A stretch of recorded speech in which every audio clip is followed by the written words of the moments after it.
Hello, Giants fans, and welcome to the Valentine's Views podcast here on Big Blue View Radio. I'm your host, Ed Valentine of Big Blue View, and we're coming to you on Monday, August 1st, as the New York Giants get ready to hold their first padded practice of 2022 training camp. We've seen 4 practices so far, either in just shorts and t-shirts or with shells added, mostly, practices that looked a lot like OTAs in the spring. So intensity gets turned up a notch today. And here to help me figure out what we've seen so far, talk about what we've seen so far and what we might see this week, is Patricia Traina of Giants Country and the Locked On Giants podcast. Patty, how you doing? Doing great, Ed. We made it through the first week of training camp. It was a hot week for most of the week, but back for week number 2. Yes, we did. We made it, and the Giants made it through 4 practices with, as far as we can see, no major injuries, which is, Knock on wood. cross your fingers, knock on wood. So far, so good on that front. And Patty, let's talk about some of the storylines, I guess, that have developed over the first 4 days of camp. And the first storyline, of course, has to be the offense. Now, everyone is excited about this offense because this is not the Joe Judge, Jason Garrett offense. This is not, 3 yards in a cloud of dust and a quarterback sneak from the 2-yard line and a stick route passes for imagination. This is a lot of motion, a lot of movement, a lot of variation in where players are aligned. We see times with Saquon Barkley lined up out wide with a wide receiver like Wan'Dale Robinson in the backfield. We see a lot of things, but behind all of that excitement, if all of that motion and everything else is going to work, there has to be execution. And just your thoughts on what we have actually seen, from how that passing game functions or has functioned so far. Right now, Ed, it's a work in progress. As you mentioned, it's brand new. It's kind of like, how can I put this? It's like you've been eating vanilla ice cream all of your life, and now all of a sudden you open up your freezer and you have all different flavors, and it's like, oh my gosh, where do I start? You got to get used to different flavors. So, you're right. You've seen a lot of stuff with pre-snap motion, which is beyond designed to help the quarterback determine what the defense is planning to do. It's designed to confuse the defense, but you on offense have to know what you're doing because it's very easy for you to get confused. And we've seen a lack of crispness on the in the passing game, and how much of that is on the quarterback versus how much of that is the receivers, oh, I should have run this instead of that. There's decisions that need to be made. And right now, I think the offense has been playing a little slower than the defense. And that's understandable. I mean, we see that every year in training camp, especially at the start. And it's just a matter of, getting a feel for it, getting used to it. You're right. We've seen different concepts with Saquon Barkley lining up in the slot. We've seen flood concepts where they're just flooding one side of the field, running fake jet sweeps, just all kinds of stuff we never saw in the last few years. And it's going to pay off once it comes together. And it's interesting because Coach Dable made a comment, I think it was Friday, might have been Friday or Saturday, I forget which day it was, but he said, sometimes I got to remember that we're just starting out. We are in year 1 of this system. And whereas where I'm thinking we're in year 3, year 4. So there's excitement for sure. And I think when it all comes together, it's going to be beautiful to watch, but it's a work in progress for sure. Right. I think Daboll said, I sometimes think I'm in year 5 because he was in Buffalo for a certain number of years. And for him, it's not necessarily starting over, but it really is. And I'm reminded when I look at this offense and when I look at wide receivers talking about having options, and they might be be told, okay, this is the spot you need to get to. But instead of just, running exactly the route as it's drawn on paper, they may have options on how to get there. I mean, they may have an option sometimes to break the route in one direction or another, but I'm reminded of the Kevin Gilbride offense. Mm. And I'm reminded of the fact that I think back in the day, in a Kevin Gilbride offense, a wide receiver would generally go out there and he might have as many as 4 different options based on the coverage that he read, the leverage of the defender. And Eli Manning and the wide receivers had to read the same things. And what I remember is that if you remember watching Kevin Gilbride offenses, they didn't always look crisp. They didn't always look well-oiled. There were times when mistakes happened. There were times when they just would go long stretches of time and get nothing done. And then all of a sudden, a couple of big plays would happen. A couple of big drives would happen. They'd make a few things happen. And that's a little bit of what I'm reminded of right now. These guys are, it's going to take time for them to get on the same page. Yeah, I mean, it's a work in progress. They've only been at it since the spring. They only had so many practices in the spring. We're 4 practices in as we record this. I mean, you're not going to see a polished product probably for a while. What you want to see is you want to see progress made. You want to see them getting a little bit better every day. You want to see the mistakes being cut down. I mean, we can look back and we can say, at this past week and say, oh, Daniel Jones didn't look sharp. And some people have said that. But how much of that was actually on Daniel versus how much of that was maybe a receiver not reading things the same way Daniel was reading it? I mean, we don't know the answer to that. So I'm inclined to kind of, give the benefit of the doubt at this stage, because you want to see some of these mistakes that were made, regardless of who made them last week. You want to see them start to go away and, see more plays. I mean, I think we saw a lot of good things from the offense last week. I want to see more good things from them and fewer bad things this coming week. Absolutely. I mean, the reality of it is we've seen some hesitation. We've seen some interceptions. We've seen some throws that look errant. But as you said, are those because the ball's going to the wrong place? Are those simply because they're learning? They're still learning the offense and learning the timing, and they don't have that yet. As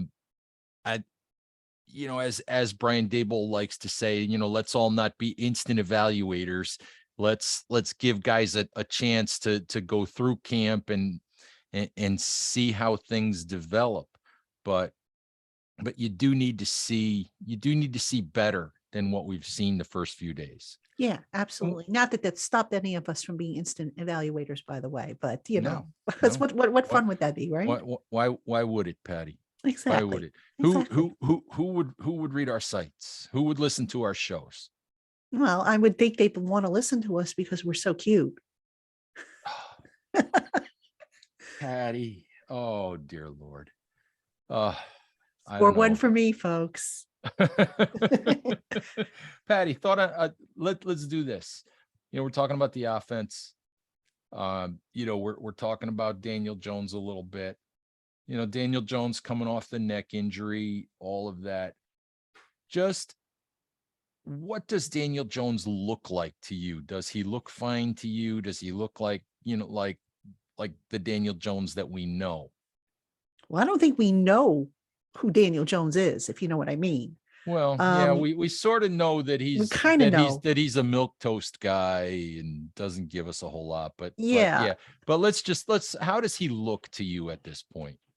He looks like a guy who's still kind of feeling his way around a little bit in this offense. I think if people are trying to see the next Josh Allen and Daniel Jones, they're going to be disappointed, because Daniel Jones and Josh Allen, 2 very different people. I think if people are looking for a little bit of Patrick Mahomes to develop in Daniel Jones, you're going to be disappointed because there is no other Patrick Mahomes in the world. I mean, Mhm. that's the beauty of being a human. We are all unique. But when I watch Daniel Jones, I see a guy who he's confident. He doesn't let mistakes get him down. I mean, some guys, Brian Dable talked about how guys respond when a mistake is made or the play just isn't there for them, and how they can basically let it eat them up. And some guys just shake it off and say, okay, you know what? I've got another play to get to, and I'm just going to do it, and I'm going to be better. That's what we see in Daniel Jones. That's what we've always seen in Daniel Jones. Um, the decision making, not as fast as it was in the springtime. I thought he was a little quicker with making decisions in the springtime. That could be because they were just putting stuff in and it was basic. And now they're, as opposed to level 101, maybe now they're up to level 301. It's hard to say, Mhm. Mhm. but you want him to get gradually better. There's been times when he's thrown the ball and you're like, dude, where are you throwing it? What are you Right. seeing? So, the jury's still out on him right now. Yep. And I keep saying, somebody needs to hold up a big flash card on the sideline and say, number 30 plays defense. Number 30, which is Darnay Holmes, plays Hey, defense. got to give Darnay Holmes some credit, man. I mean, this is a kid I know. everybody's been trying to run out of town, it seems, and he just keeps fighting back. I like that. I do too. Patty, before we move to defense, um, let's look at something on offense that you've noticed, whether it's a personnel, whether it's a player, um, someone who has impressed you or something that's impressed you in a good way on offense so far in camp. Well, the obvious answer would be the receivers like Richie James and CJ Board. But I'll give you one that I don't think we talked about on my show that we did, and I've written his name a few times. I've kind of liked what I've seen from Matt Breida, the backup running back, and I don't know that we can actually call Matt Breida a backup. And I say that because I have a feeling we're going to see a number of alignments in which he's going to be very much a part of it, along with Saquon Barkley. I don't think we're going to see the old, we'll give Barkley 2 series and then send Breida in every third series to give Barkley a blow. I don't think that's going to be the case with this offense, but I thought Breida has run well, especially on outside runs. We haven't seen him, up the middle yet. So that's going to be a big test, but I just think he's been kind of underrated so far in this offense. And I'm really looking forward to seeing what he does when the pads go on and they start pounding it up the middle, which, I think we can agree maybe isn't quite a Saquon's strength, but maybe Breida could be that guy who can take the ball and pound the rock up the middle.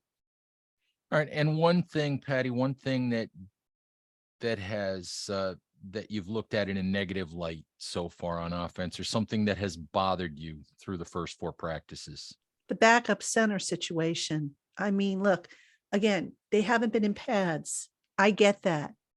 But snapping the ball is elementary. And we have seen a lot of poor snaps. And I'm sorry, one bad snap is one bad snap too many. And we have talked about this, Ed, you and I on the sidelines. The Giants don't have a true center. And by that, I mean, every guy they've got who has taken snaps at center is basically been a guard for most of his career. They also don't have a guy who is signed beyond this year. I mean, unless you want to say Shane Lemieux, who got some snaps at center on Saturday. Center is a problem as I see it, because look, again, I get it. The guy is the pads aren't on. It's orchestrating the line calls, but the basic part of playing center is snapping the ball. And we saw short hops, we saw balls going over the quarterback's head.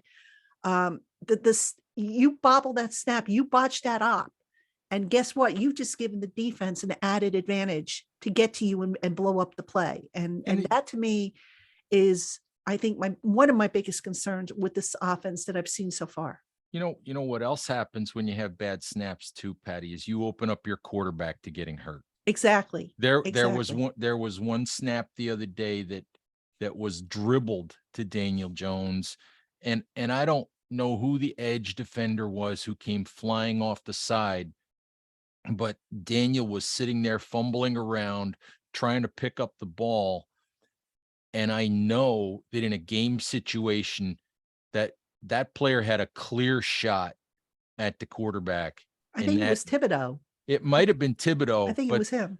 but but I was looking at that thinking in a game situation that could have been bad.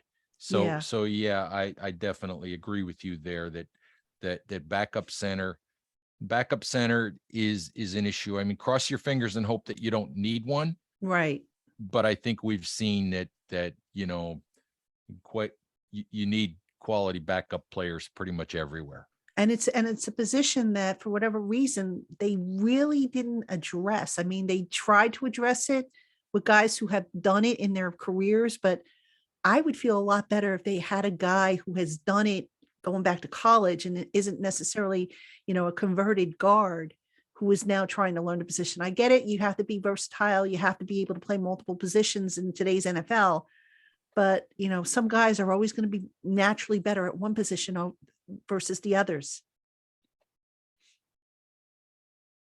All right, Patty, let's turn our attention to the defensive side of the ball. And let's just start with uh 4 days. We obviously haven't seen pads. We obviously haven't seen everything. Uh, just some generic impressions or generic thoughts on the Giants defensively through the first 4 days. All I could say is, my gosh. I mean, wow. Wink Martindale told us in the spring, we are going to dictate to the offense. We are not going to be reactive. We are going to be proactive.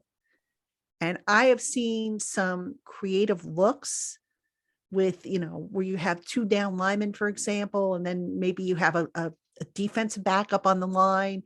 You've seen blitzes where they have overloaded one side. There was one play I where they got a legitimate pressure, I thought, where they sent I think it was a safety and a cornerback. They sent them on one side and just overloaded the offensive tackle. It was the weak side of the formation. So Wink Martindale is bringing the heat.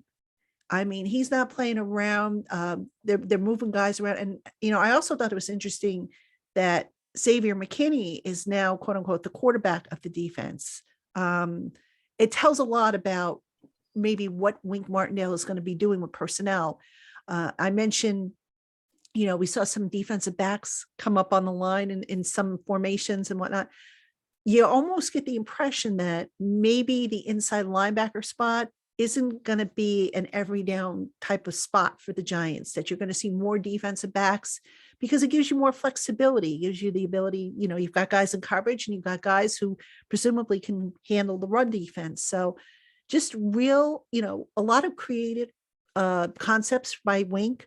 We talk about the offense being so creative, but the defense has been creative, and the defense, they are coming for you. I mean, they're not stopping. And it's about time you had that, because you talk about different levels of aggressiveness when you talk about a defense. This is a whole nother level from what we have seen the last 2 years with Patrick Graham. Absolutely, Patty. Let's talk about some of the people on this defense. Let's talk first of all about Kayvon Thibodeau. Now, obviously, we haven't seen pads. We haven't seen, the ability for the edge guys to quote unquote turn it loose. We haven't seen the ability for the offensive guys to block with full physicality either. But I can't really, at this point after 4 days, I can't evaluate performance. But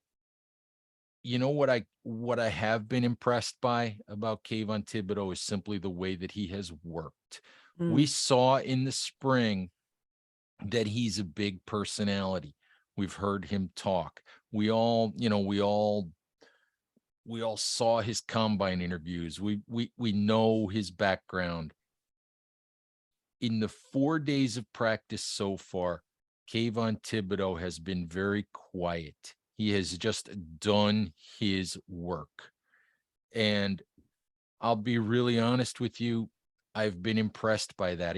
Even Evan Neal said the other day, Thibodeau doesn't chirp. He just works. Yeah.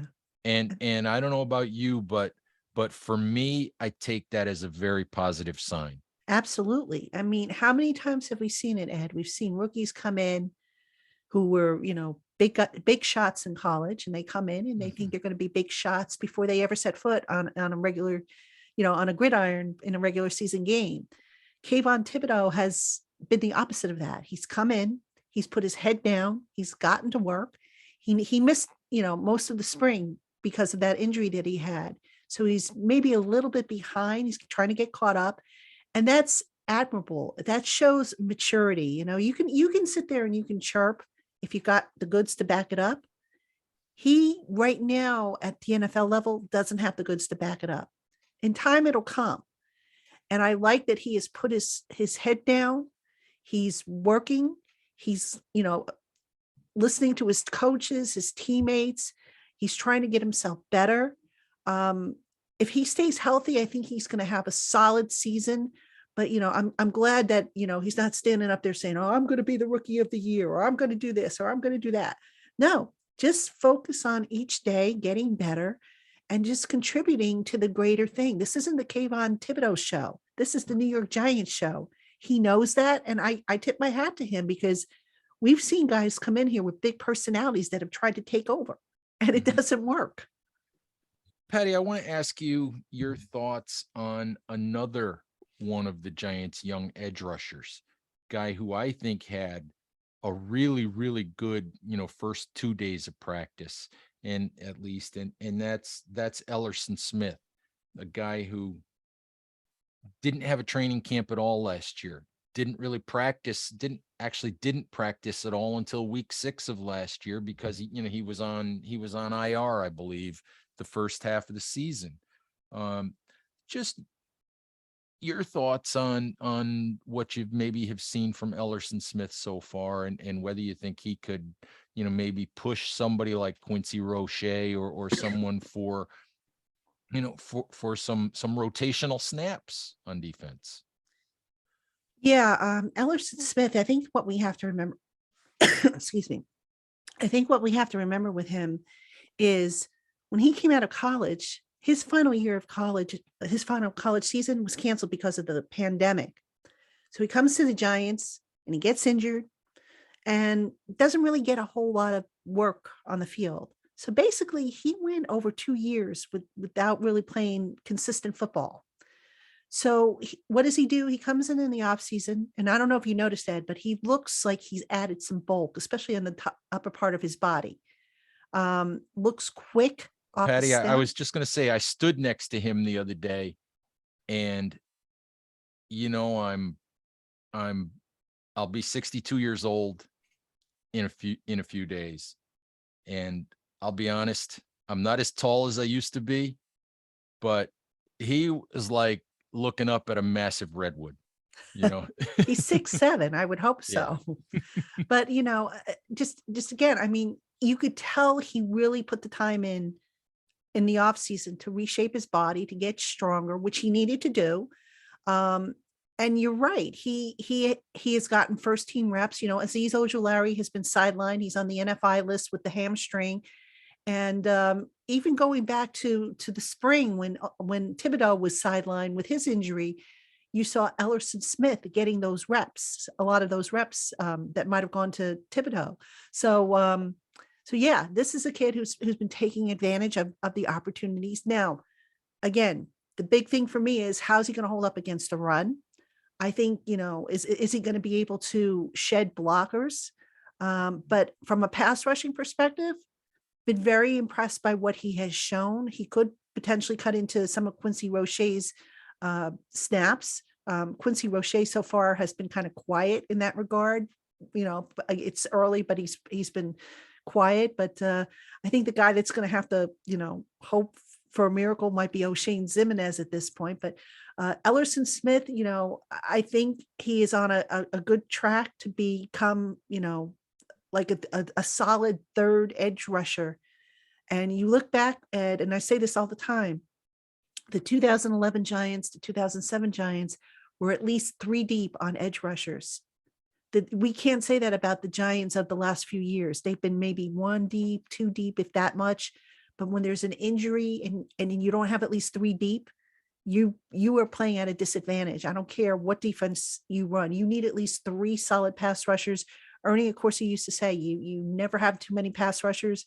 Now the Giants have a lot of pass rushers that are very intriguing, and Ellis Smith is definitely one of them.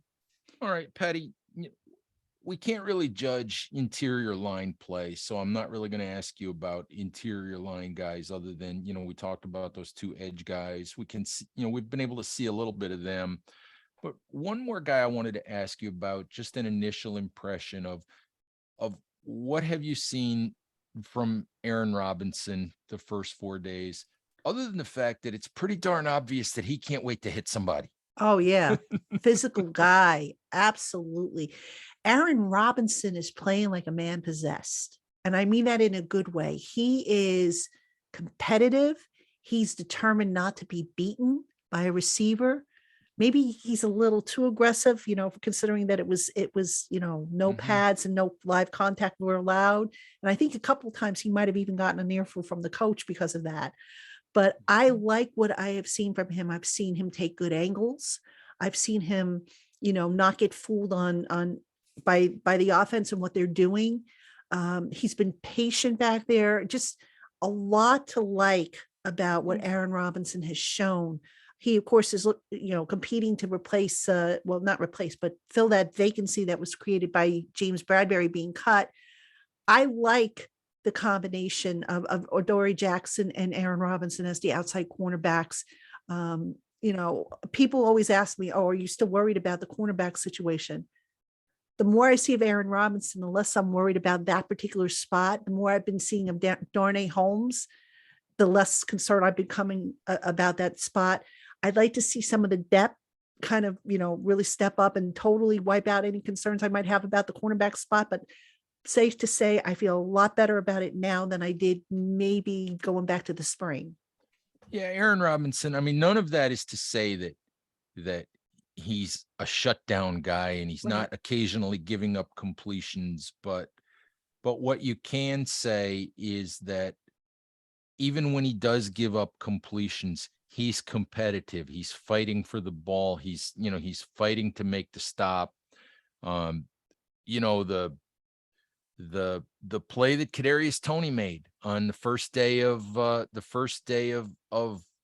training camp, beautiful twisting one-handed catch, but Aaron Robinson was right there. And if you notice, Aaron Robinson had his hands up in the air like, I'm not going to hit you. I'm not, whatever, but I can't imagine what Aaron Robinson might have done to him in a game situation. You get the feeling that Aaron Robinson isn't going to allow a lot of yards after catch. No, he's going to hit people, and you have to like that. All right, Patty, we are headed to a week full of padded practices. I mean, not every day, obviously, but beginning on Monday, and that changes so much of the equation. Just, probably 3 padded practices this week. What are you hoping to see from the Giants? What are you hoping to see them accomplish in all of that, quote unquote, real football kind of work? Well, I definitely want to watch the pit battle. The offensive line, we've been wondering, better or different? And there are hints that it's going to be better, but we've also had them in the past and only to be fooled. So I think the interior offensive line play is going to be big. I want to see that. I want to see the physicality of the cornerbacks. We mentioned Aaron Robinson's just waiting to hit somebody, and is he going to maybe start limiting some of these bigger gains that the receivers have been able to pick up because, they basically have had free releases and free reign. I want to see the tight end blocking. We haven't talked about the tight ends too much, but that's going to be, how are they going to be deployed beyond, receivers? The running game, we'll get to see Saquon Barkley finally, carry the rock, really, deal with some resistance because there'll be live contact allowed. So yeah, I mean, but I think the biggest storyline, if I had to, prioritize them, I would say probably the offensive line, and in particular, I'm going to say the interior line, but also you're going to watch and see the pair of bookend tackles. Is Andrew Thomas ready to take that next step? How is Evan Neal coming along? So that offensive line is probably going to be the number one story that I think a lot of people are going to be focusing on. Just a quick note on the offensive line, Patty. I think it's been very encouraging after being very, very limited in the spring. Andrew Thomas has been a full go every day. Yeah. Yeah, they had Very a plan for encouraging. him. Yeah, they had a Yes. plan for him as well as with all the injured players. And sometimes you want to get out there and you want to go 100 miles a minute. And when you're coming off injury, you got to take it slow. And I have to say, everybody talks about the Giants' injuries, and I hope I'm not jinxing this team, but so far the way they've handled these guys coming back off of injuries, they haven't had any setbacks that we know of. And let's hope it stays that way, because the last thing you want is to go out starting this week and now all of a sudden the injury list is starting to grow when you see guys on the bike or Well, missing chunks of time for whatever the reason. So I'm cautiously optimistic in that regard. you and me both, Patty. There are going to be bumps and bruises, Sure. and they're in pads, and it's football. So we'll see more guys on the sideline. But you're right, absolutely. So far it's been good. Guys have been working, and you know, Giants got through their first week with no big injuries, nobody sidelined, and there's a lot of NFL teams that can't say the same thing. Exactly. All right, Patty, I'll see you out on the field on Monday morning. Giants fans, thank you as always for listening to the show. If you guys ever get tired of content at Big Blue View, you can check out Patty's site at Giants Country. You can check out her work on the Locked On Giants podcast. And of course, follow us on Twitter at Big Blue View. Check us out on Instagram. Check us out on Facebook. Like and subscribe to our podcast. Like and subscribe to us on YouTube. Thank you as always for listening, and we'll talk to you soon. Bye-bye.